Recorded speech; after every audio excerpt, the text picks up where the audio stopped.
Kaya na disgrasya. Diin usa niini nakabza siya ang kinabuhi. Isa man in taon ni onya asa man ni nahitabo.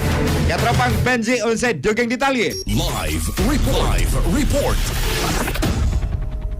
Dagang salamat ka naman pili pagkatapag-agaring jali ka naman Rafael, driver sa motosiklo, nakalas yun, duman kini.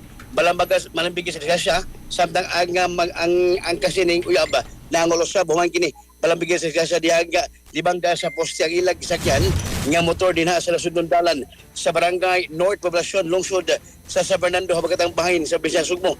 Nahitabo ni sa alas 5:52 Kadiyot sa katropang Benji, asa rin napitang na sudnong dalan? Sa buwan naman dyan sa may barangay Poblacion, lungsod sa San Fernando. National Highway na, diha, National Highway. Sudnong dalan na kini. No. Go ahead, katropang Bentals.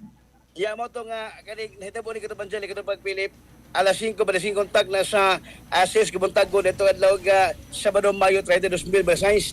Ang kining biktima nga patay nang miabot sa Provincial Hospital sa Dagbes Garcar kinsa na ilhan nga si Franz Roel Cabanada 21 anyos unya ang angol nga iyang uyab na ilhan usab nga si Roylin Trisana 20 anyos kini duha polos nagpuyo sa barangay Buhisan sa Dagbes Sugbo sa gihimo investigasyon sa traffic section sa kapulisan sa Lungsod sa Fernando. Nasuto nga kining duha gikan sa habagatang bahin sa Bisaya Sugbo gayong gikan nangaligo sa pool og niadto higayon na tayo naon ta kinimuli gingong nakainom kini mga driver apat na pag-abot na sa nasgutang lugar matupag tungod sa kusintini nga pagpadagan wa magdula manubila hinundan nga nagsurasoy hangtod nga ni pangga una kini sa parking nga nagparking ang motorsiklo og sa mga tubo sa tubig og milahaw sa poste og dito na nipilit na kini mo ang motor driver ing makinig ang uyaba tungod sa nahitabo ang gas ning uyaba nalagpot sa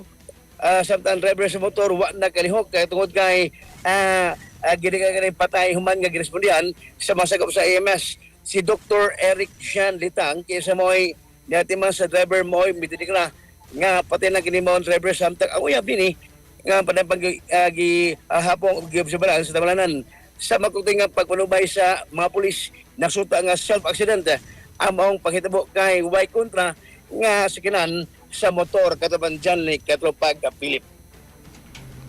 Sige, daghang salamat Katropa Bentals. Alright, sa pagbalik kay niyang usa ka loan an sa kanahan namatay human magkuan kay niyang mabag sunog kay ang anak na mista og ganisko Katropag Philip Katropag Jenny. Sige. On board tara sa patrol kauban ni Katropag Jean Reservado. Katropag mo kilimot yapon sa bagaplas kini sa Tone Herbal Oil matabang ninyo matag-ado katanan. Alas sa Quezon Pilipino para sa Pilipinas si Katropa Benji Talisik, XFM News. XFM report. Cellphone Plus Gold, mapalit sa mga butika sa inyong lugar.